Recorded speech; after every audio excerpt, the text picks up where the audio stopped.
नमस्कार मित्रांनो, ठरलं तर मग या सिरियलमध्ये काय घडले आपण ते बघणार आहोत. सर्व सुभेदार हे प्रियाला झापत असतात आणि चांगले तिचा पाणउतारा करत असतात. तुला काहीही कळत नाही, तुला फक्त विघ्न घालायचे कसे हेच कळतात. आणि त्यानंतर प्रिया बोलायला लागले त्यावेळेस तर पूर्णाजीने तिला पूर्ण झापलेलं असतं आणि शेवटचा निर्णय माझाच असतो, नाही तर घराच्या बाहेर निघायला तयार हो असं ती बोलते. सर्वजण ऐकत असतात. त्यावेळेस सायली देखील एक नवीन नियम काढते की सगळ्यांचं जेवण झाल्यावर अगदी विमलचं जेवण झाल्यानंतर तुला जेवायची परमिशन आहे. त्याच वेळेस ही तिथून असा कसा नियम काढला म्हणून तिथून निघून जाते. आता प्रियाला खूप वाईट वाटत असतं सायलीचा हा निर्णय ऐकून. दुसऱ्या दिवशी तुम्हाला बघायला मिळणार आहे की दोघे जण बेडरूममध्ये असतात. रोमॅन्टिक सीन या ठिकाणी तुम्हाला बघायला मिळणार आहे. इकडे प्रतिमा आत्या याला नागराजला बोलतात कुठे चालला, त्यावेळेस थोडा फटका मारून येतो असं तो बोलतो. रविराज देखील तो निघून गेल्यानंतर खाली येतो आणि बोलतो की मला नागराजचं वागणं काय पटत नाही आहे. संक्रांतीच्या दिवशी आलेलं तर व्हिडिओ आणि त्याचं वारंवार बाहेर जाणं हे मला खटकत आहे. त्यावेळेस आपण डॉक्टर ट्रीटमेंट घेऊया असं बोलतो. इकडे प्रियाला हा कॉल करतो आणि बोलतो की उद्या मला काही करून भेट, मी भेटू शकत नाही असं ती बोलल्यानंतर तुला सांगितलं तेवढंच काम कर, येऊन भेट असं. त्यावेळेस ती बोलते की ठीक आहे मी येऊन भेटते.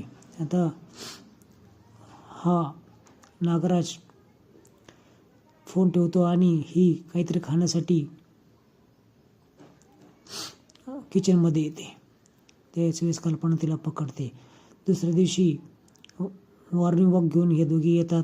कल्पना तिला बोलते की कशा आहात. त्याच वेळेस त्यांना किचनमध्ये थालपीठ करायला जायचं असतं. त्याच वेळेस तिला प्रिया पुढं दिसते. प्रिया खूप साधूपणाचं अवसान घेत असते आणि सोजवळबाईसारखं सरळ वागत असते. स्वतःला सायली समजून सगळं काम करायला लागलेले असते. अगदी साडी घालून तुम्ही या ठिकाणी तिला बघणार आहात.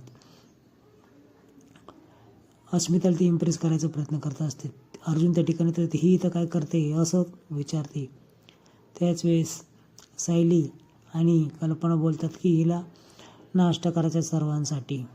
खरं तर थालपीठ करायचं असतं पण ही उपमा करणार असते. त्याच वेळेस नागराज तिला कॉल करून बोलत असतं पण ही सारखी फोन कट करत असते.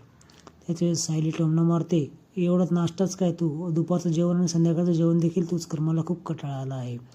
नागराज तिला कॉल लावतो पण ही फोनच कट करत असते. याला काहीच कळत नाही काय करावा. इकडे खाली अश्विन येतो आणि तिला किचनमध्ये पाहून आश्चर्य व्यक्त करतो आणि हे खोटं नाटक आहे असं तो बोलतो.